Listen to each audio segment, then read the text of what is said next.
une légende hindoue, raconte qu'il y eut un temps où tous les hommes étaient des dieux.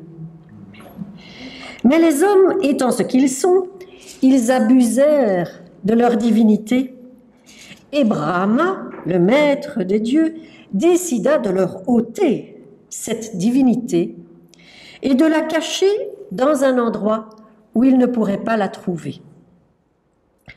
Il convoqua un conseil avec d'autres dieux, ses assistants, et posa la question « Où donc cacher la divinité pour qu'il soit impossible aux hommes de la retrouver ?» Il faut l'enterrer très profondément. Non, non, non, trop facile. Ils vont faire des travaux avec des pelleteuses. Non, ils vont finir par la trouver. Il faut la jeter au fond des océans. Non, non, ils vont inventer des sous-marins, des bathyscaphes. Et finalement, ils la trouveront quand même. Le conseil des dieux était à court d'idées. Brahma, le maître des dieux, eut alors une idée. Ce n'était pas pour rien qu'il était le maître des dieux. Voici ce que nous ferons de la divinité de l'homme.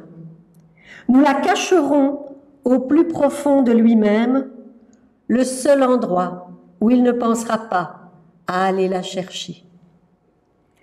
C'est depuis ce temps-là, conclut la légende, que l'homme parcourt la terre et les mers à la recherche de quelque chose qui se trouve aussi en lui. À tous, à toutes les chercheurs de Dieu, le Père éternel tout-puissant, infiniment miséricordieux, à toutes les chercheuses, bienvenues dans ce temps de culte. C'est Jésus qui nous rassemble, homme parmi les hommes, Christ est pleinement Dieu dans le mystère de la foi. Il pointe en chacun et chacune d'entre nous la belle part. Il nous appelle à la découvrir, il la cultive avec nous et fait grandir la part divine qu'il propose à l'ensemble de l'humanité. Il nous commande d'en vivre par nous-mêmes et aussi pour nous-mêmes et pour notre prochain et pour la multitude, non pas égoïstement, mais en étant chacun et chacune un cadeau pour toute la création.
Nous prions. avec le psalmiste. J'ai espéré le Seigneur, dit-il au psaume 40. Il s'est incliné vers moi, il a entendu mes appels au secours. Il m'a fait remonter du gouffre de destruction, de la boue, de la fange. Il a placé mes pieds sur le roc, il a affermi mes pas. Il a mis dans ma bouche un chant nouveau, une louange à notre Dieu. Beaucoup le verront, ils seront saisis de respect. Ils mettront leur confiance dans le Seigneur.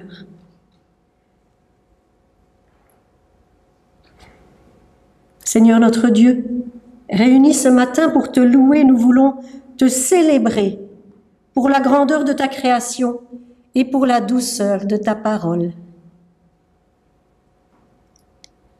Tu es le maître de tout, ce que nous comprenons et ce que nous ne comprenons pas. Ne nous laisse pas nous pavaner d'une fierté mal placée en ce qui concerne ce que nous comprenons, car toute intelligence nous vient de toi.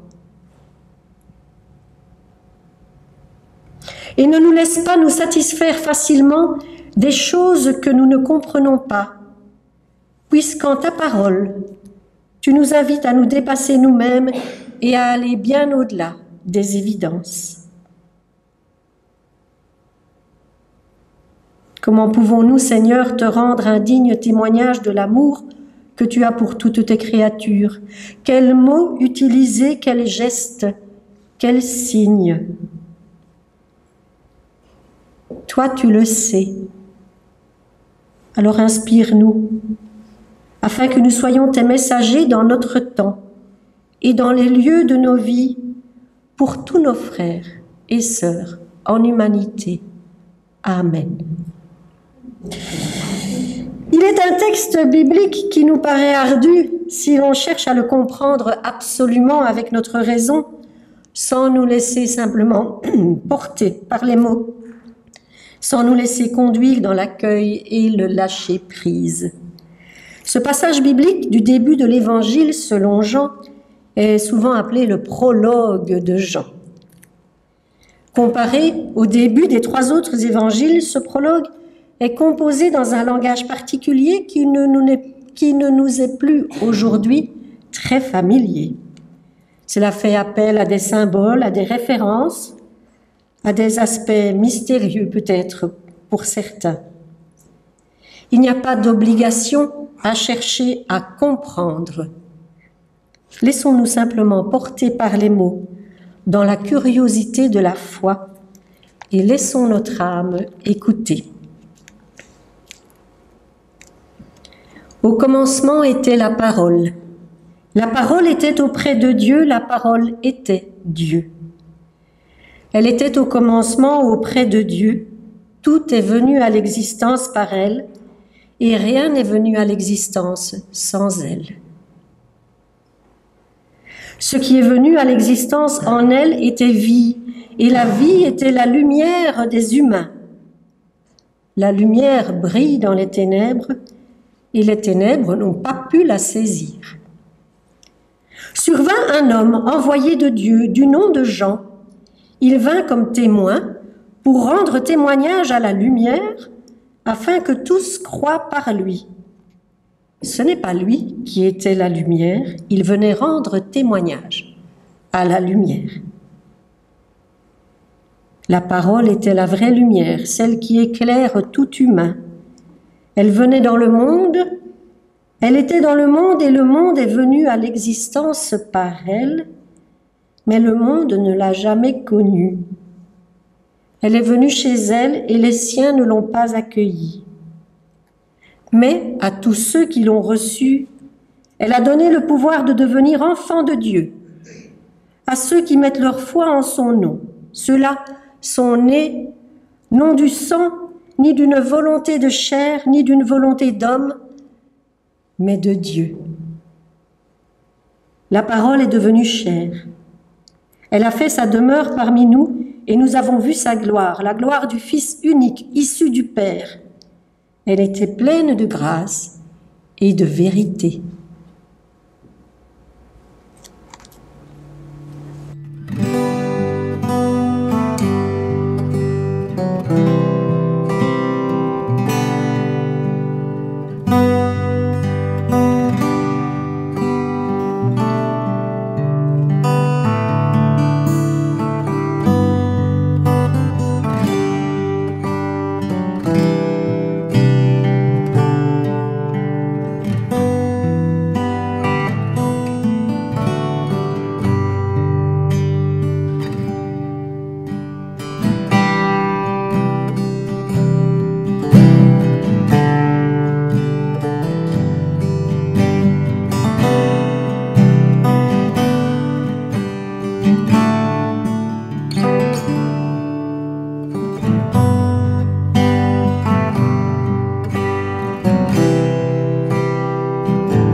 Le Seigneur s'est choisi un peuple de prêtres. Et voici ce que le Seigneur espère de nous. Dans le livre du prophète Ésaïe, au chapitre 49, nous lisons « Maintenant le Seigneur déclare qu'il m'a façonné quand j'étais encore dans le ventre de ma mère pour que je sois son serviteur. Il veut que je ramène à lui les descendants de Jacob et que je rassemble près de lui le peuple d'Israël. J'ai de la valeur aux yeux de Dieu. Mon Dieu est ma force. Il m'a dit, cela ne suffit pas que tu sois à mon service pour relever les tribus de Jacob et ramener les survivants d'Israël. Je fais de toi la lumière du monde pour que mon salut s'étende jusqu'au bout de la terre. Confessons humblement nos manquements.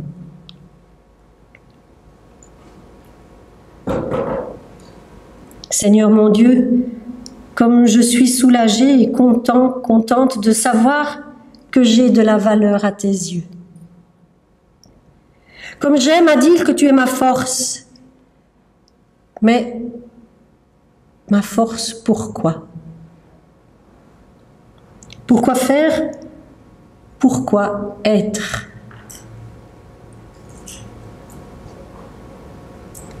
Je veux le confesser, très souvent je prends ces beaux versets pour moi-même.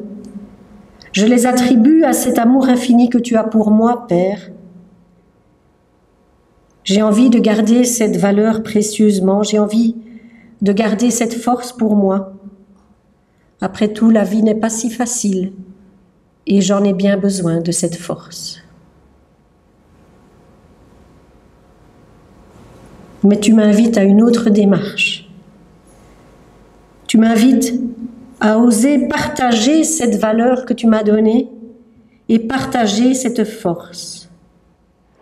Tu m'invites à en faire usage, non seulement pour moi-même, mais aussi pour les autres. Tu me dis, je fais de toi la lumière du monde, pour que mon salut s'étende jusqu'au bout de la terre. Merci Seigneur pour cette mission. Mais je le confesse, elle me dépasse. Alors viens habiter mon humilité. Viens pardonner mes faiblesses et les transformer en force, pas seulement pour résoudre mes propres problèmes, mais aussi pour que je sois ton témoin, un passeur d'évangile, une porteuse de bonnes nouvelles, et que ton salut s'étende autour de moi. Je te prie, au nom de Jésus le Christ, il est mon frère en humanité, celui qui s'est approché de toi, et qu'entre tous tu désignes comme ton fils. C'est lui qui m'invite à le suivre et me montre comment faire, comment être, pour que mes prières ne soient pas que des mots. Amen.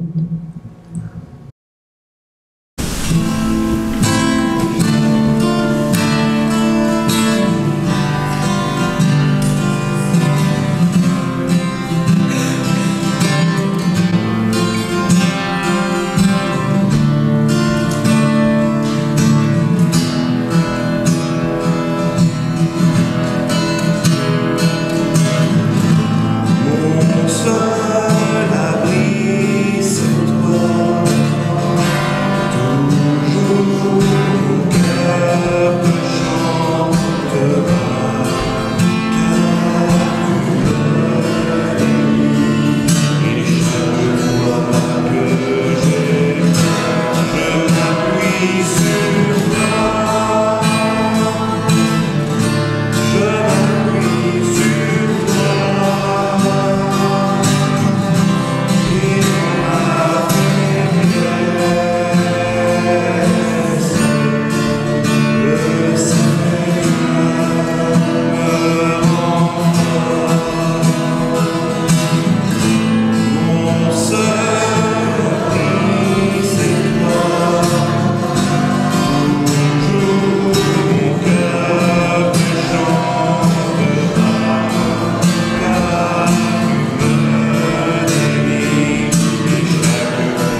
La grâce qui vient avant toute chose, nous est rappelée dans la deuxième épître aux Corinthiens, au chapitre 5. Nous lisons « Ainsi, si quelqu'un est uni au Christ, il est une nouvelle création. Ce qui est ancien a disparu, une réalité nouvelle est là. Tout cela vient de Dieu, qui nous a réconciliés avec lui par le Christ et qui nous a confié la tâche d'en amener d'autres à la réconciliation avec lui. En effet, par le Christ, dit encore l'apôtre, Dieu agissait pour réconcilier le monde avec lui sans tenir compte des fautes des humains. Et il nous a établis pour annoncer cette œuvre de réconciliation. Voilà ce que nous annonçons. Voilà la grâce dont nous voulons témoigner en Christ. La réconciliation a déjà eu lieu. Par sa mort et sa résurrection, nos fautes ne sont plus prises en compte. S'il peut nous réconcilier avec Dieu, à plus forte raison, le Christ peut nous réconcilier avec nous-mêmes, avec nos frères et sœurs en humanité.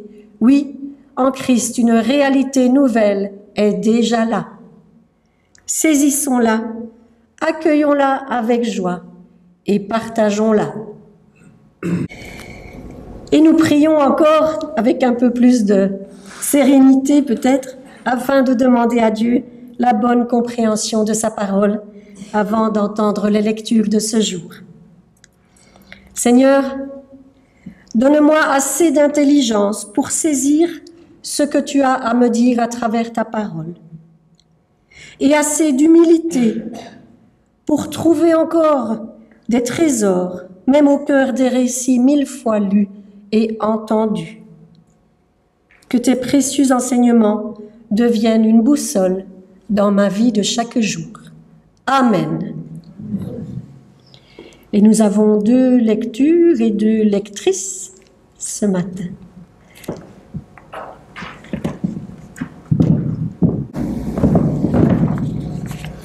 Lecture dans le livre du prophète Ésaïe, chapitre 43, versets 15 à 21.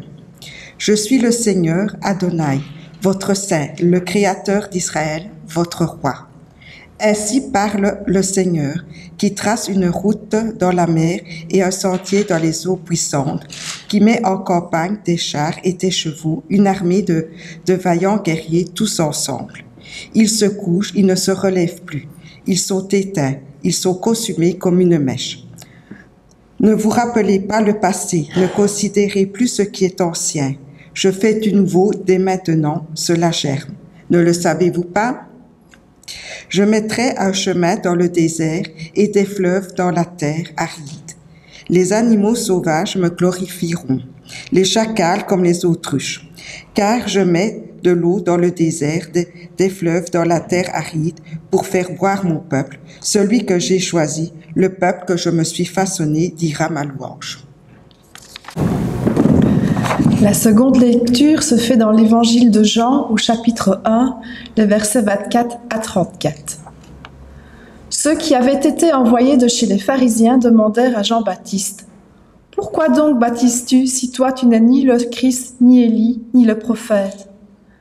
Jean leur répondit : « Moi je baptise dans l'eau, au milieu de vous. Il en est un que vous ne connaissez pas et qui vient derrière moi. Moi, je ne suis pas digne de délier la lanière de sa sandale. » Cela se passait à Béthanie, de l'autre côté du Jourdain, là où Jean baptisait. Le lendemain, Jean-Baptiste voit Jésus venir à lui et dit : « Voici l'agneau de Dieu qui enlève le péché du monde. C'est à son sujet que moi j'ai dit : derrière moi vient un homme qui est passé devant moi, car avant moi il était moi-même, je ne le connaissais pas. Mais si je suis venu baptiser dans l'eau, c'est pour qu'il se manifeste à Israël. » Jean rendit ce témoignage. « J'ai vu l'Esprit descendre du ciel comme une colombe et demeurer sur lui. Moi-même, je ne le connaissais pas. C'est celui qui m'a envoyé baptiser dans l'eau qui m'a dit : celui sûr qui te verra l'Esprit descendre et demeurer, c'est lui qui baptise dans l'Esprit Saint. Moi-même, j'ai vu et j'ai témoigné que c'est lui le Fils de Dieu. » Les animaux sauvages me glorifieront, les chacals comme les autruches, car je mets de l'eau dans le désert, des fleuves dans la terre aride pour faire boire mon peuple, celui que j'ai choisi. Revoilà Ésaïe avec son bestiaire sauvage. En ce lundi de Pentecôte, lundi passé, ma fille et mon beau-fils m'avaient invité à passer la journée dans un célèbre parc animalier que je ne nommerai pas pour ne pas faire de publicité. Il y avait un monde fou. Je peux vous dire que j'en ai vu des bestioles extraordinaires dans les parcs et sur les sentiers. Par contre, ce que l'on ne trouve pas, dans nos textes bibliques et qu'on nomme en description et que j'ai trouvé dans le parc, ce sont les odeurs et les cris. Je ne sais pas si Ésaïe a eu l'occasion d'approcher toutes ces bestioles qui peuplent son paradis littéraire d'aussi près que moi lors de ma visite dans ce paradis terrestre artificiel. Mais il est un fait, c'est qu'il ne se prive pas de citer de nombreux animaux indomptables, pourtant domptés par l'œuvre du Seigneur. Dans notre passage, Ésaïe met en avant le contraste entre les lieux de vie de toutes ces bestioles sympathiques et ce que le Seigneur peut et veut y apporter. Les déserts et les terres arides seront traversés de chemins et de fleuves. Ce que j'aime bien dans les chemins et les fleuves, c'est qu'ils proposent une direction. En suivant un chemin, on va quelque part. Et les fleuves aussi sont de précieux repères dans le paysage. Très souvent, ils posent ou imposent des limites géographiques, mais en même temps, ce ne sont pas des limites stériles comme des murs. Ce sont des fleuves d'eau vive. Donc ils délimitent, mais ils apportent aussi la vie. En ce qui concerne les déserts, il y a un détail qui pourrait éventuellement éveiller notre curiosité. Je m'avance avec beaucoup de prudence. En hébreu, le mot désert se dit midbar. Dabar, ça peut se traduire aussi bien par parole que par chose, la parole ou la chose. Et le mot se dit midbar, et dans le mi, grammaticalement, on pourrait comprendre hors de. Il en résulte éventuellement que midbar, le désert, pourrait être le lieu sans chose, le lieu sans rien. Ça pourrait être aussi le lieu sans parole, ou alors, autre éventualité, midbar, le désert, pourrait surgir hors d'eux, surgir hors d'une chose ou surgir hors de la parole, en l'occurrence, hors de la parole créatrice de Dieu. Le désert serait alors un lieu privilégié de la rencontre, créé par Dieu, par sa parole, pour sa parole.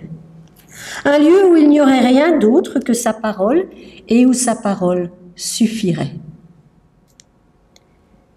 Nos existences sont ponctuées de déserts, plus ou moins nombreux, plus ou moins vastes, plus ou moins arides. Notre tendance naturelle est d'essayer d'en sortir, et le plus vite possible encore, avec le sentiment qu'il n'y a là rien de bon pour nous. La foi nous invite à faire une expérience différente de nos déserts, faire l'expérience de la présence de Dieu et de l'écoute de sa parole. Oui, dans nos déserts, mettons-nous à l'écoute de ce qu'il nous dit, à chacun, à chacune personnellement. Je mettrai un chemin dans le désert et des fleuves dans la terre aride, dit Dieu. Et les animaux sauvages me glorifieront, les chacals comme les autruches. Car je mets de l'eau dans le désert, des fleuves dans la terre aride, pour faire boire mon peuple, celui que j'ai choisi. Et si, question, point d'interrogation, et si cette eau que Dieu met dans le désert n'était pas que de l'eau aqueuse, de l'H2O de la flotte, comme celle qui nous a arrosés dans ce long hiver? Si cette eau était d'un tout autre ordre, et si cette eau-là était la parole de Dieu? Une femme de Samarie vint puiser de l'eau. C'est encore dans l'évangile de Jean, au chapitre 4. Jésus lui dit, « Donne-moi à boire. » La Samaritaine lui dit, « Comment, toi qui es juif, peux-tu me demander à boire, à moi qui suis une Samaritaine ?» On pourrait prêcher là-dessus, mais ce sera pour une autre fois. Les Juifs, en effet, ne veulent rien avoir en commun avec les Samaritains. Jésus lui répondit, « Si tu connaissais le don de Dieu et qui est celui qui te dit « Donne-moi à boire », c'est toi qui le lui aurais demandé et il t'aurait donné l'eau vive. » « Seigneur, lui dit la femme, tu n'as rien pour puiser et le puits est profond. D'où aurais-tu donc cette eau vive? Serais-tu, toi, plus grand que Jacob notre père qui nous a donné ce puits et qui en a bu lui-même ainsi que ses fils et ses troupeaux? » Jésus lui répondit, « Quiconque boit de cette eau aura encore soif. Celui qui boira de l'eau que moi je lui donnerai, celui-là n'aura jamais soif. L'eau que je lui donnerai deviendra en lui une source d'eau qui jaillira pour la vie éternelle. » Et si cette eau n'était pas que de l'eau, mais qu'elle était surtout parole de Dieu? « Moi je baptise dans l'eau, dit Jean-Baptiste. Au milieu de vous, il en est un que vous ne connaissez pas et qui vient derrière moi. Si je suis venu baptiser dans l'eau, c'est pour qu'il se manifeste à Israël. Celui qui m'a envoyé baptiser dans l'eau m'a dit, « Celui sur qui tu verras l'Esprit descendre et demeurer, c'est lui qui baptise dans l'Esprit Saint. Moi-même, ajoute Jean-Baptiste, j'ai vu et j'ai témoigné que c'est lui le Fils de Dieu. » Entre Ésaïe, dont le livre est placé au cœur du Premier Testament, et Jean-Baptiste, qui ouvre pour nous le Nouveau Testament, il y a cette chose en commun, cette nouveauté que pressent Ésaïe, la reconnaissance et l'annonce d'un Sauveur à travers la parole de Dieu. Ce Sauveur-là ne parle en effet pas de lui-même. Sa parole est la parole de Dieu. Elle abreuve celles et ceux qui n'auront plus jamais soif. C'est cette eau vive de la parole de Dieu qui vient encore aujourd'hui étancher notre soif de paix, de justice et d'amour. Il serait intéressant de relire encore quelques textes bibliques, conscients que l'eau dont il est fait mention ne serait peut-être pas que de l'eau aquatique, mais bien la parole de Dieu. C'est un exercice que l'on peut faire en rentrant à la maison. Mais il fait beau, donc ce sera pour ce soir, avant d'aller dormir. Au premier chapitre de la Genèse, par exemple, Dieu, qui pour rappel crée la lumière spirituelle avant de créer le soleil, la lune et les luminaires dans le ciel, Dieu sépare les eaux d'en haut, au-dessus de la voûte céleste, et les eaux d'en bas. N'est-il question que de nuages et d'océans? Et si ces eaux-là étaient parole de Dieu? Et si le déluge n'était pas qu'un déluge d'eau, mais aussi un déluge de paroles de Dieu, paroles qui noient ceux qui se complaisent dans la méchanceté et la destruction, mais qui sauvent celles et ceux qui lui font confiance, ceux-là qui au passage sauvent à leur tour la biodiversité et la beauté de la création. Toute ressemblance avec l'actualité n'est ni fortuite, ni involontaire. Dans le psaume 23, encore, on lit « Le Seigneur est mon berger, il me dirige vers les eaux paisibles. » Ces eaux paisibles ne seraient-elles pas aussi dans la douceur de la parole de Dieu, consolatrice et apaisante en de multiples circonstances? Je pense que nous pourrons encore trouver d'autres exemples bibliques où l'eau ne serait pas que de l'eau, mais aussi et surtout la parole de Dieu. Et puis nous pourrons réfléchir encore une fois au sens du baptême chrétien alors. Quelle est cette eau vive qui nous est offerte par le sacrement du baptême? N'est-elle pas à l'image de la parole de Dieu qui descend, qui vient en nous, qui s'écoule et qui marque de son empreinte toute notre vie? En revenant à Ésaïe, je trouve encore une fois ces animaux étranges, ces animaux sauvages. Ces animaux sauvages qui me glorifieront, dit Dieu, les chacals comme les autruches, car je mets de l'eau dans les déserts, des fleuves dans la terre aride, pour faire boire mon peuple, celui que j'ai choisi. Quel lien y a-t-il entre des animaux sauvages, contents de trouver de l'eau dans les déserts, et le peuple qui s'abreuve aux fleuves de Dieu dans les terres arides? C'est un peu étrange comme comparaison. Je lis derrière ces mots: si le peuple que Dieu a choisi se contente des terres arides de la loi, en appliquant une obéissance vide de sens, uniquement par intérêt ou de peur de la punition, ou pour recevoir en échange des bénédictions, si nous nous contentons des terres arides de la loi, alors il en sera pour nous comme des animaux sauvages qui ne peuvent pas vivre sereinement lorsqu'ils rencontrent d'autres animaux sauvages. Car la loi pour la loi est sèche et stérile, comme un désert. La loi pour la loi ne permet aucune parole. Elle ne permet pas l'échange, la réflexion, la cohabitation respectueuse, le respect, la rencontre. Ésaïe est chargé de l'annoncer, il y a du nouveau dans l'air. Ne vous rappelez pas le passé, dit Dieu, et ne considérez plus ce qui est ancien, je fais du nouveau. Dès maintenant, cela germe. Et tandis qu'Ésaïe annonce un sauveur, Dieu promet de mettre de l'eau dans le désert et d'abreuver le peuple. Au commencement était la parole. Souvenons-nous, c'est le prologue de Jean que nous avons lu tout à l'heure.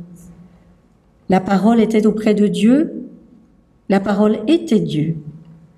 Elle était au commencement auprès de Dieu. Tout est venu à l'existence par elle, et rien n'est venu à l'existence sans elle. La parole est devenue chair, elle a fait sa demeure parmi nous, et nous avons vu sa gloire, une gloire du Fils unique issu du Père. Elle était pleine de grâce et de vérité. Frères et sœurs, souvenons-nous de l'eau du baptême. Laissons la parole de Dieu agir en nous, abreuver notre soif de paix, guider nos pas sur le chemin de l'espérance que Dieu a placé dans nos déserts. Tâchons de connaître et d'obéir à la loi, mais non pas comme des animaux stupides, sauvages, avides de récompenses, mais avec intelligence, comme des enfants de Dieu, comme des frères et sœurs en Jésus le Christ. Oui, les enfants d'un même Père, puisant à la même source d'eau de sa parole vivifiante. Amen. Celui qui boira de l'eau que je lui donnerai n'aura plus jamais soif, dit Jésus à la Samaritaine. L'eau que je lui donnerai deviendra en lui une source d'eau qui jaillira jusque dans la vie éternelle. Notre Seigneur et Sauveur Jésus-Christ ne nous sauve pas par un tour de passe-passe. Il nous amène au salut en faisant deux cadeaux. Tout d'abord, la parole de Dieu, qu'il remet pour nous dans une perspective nouvelle, celle de l'Esprit. Et puis il nous fait encore un second cadeau, il s'offre lui-même en témoignage parfait de l'amour de Dieu pour toute la création.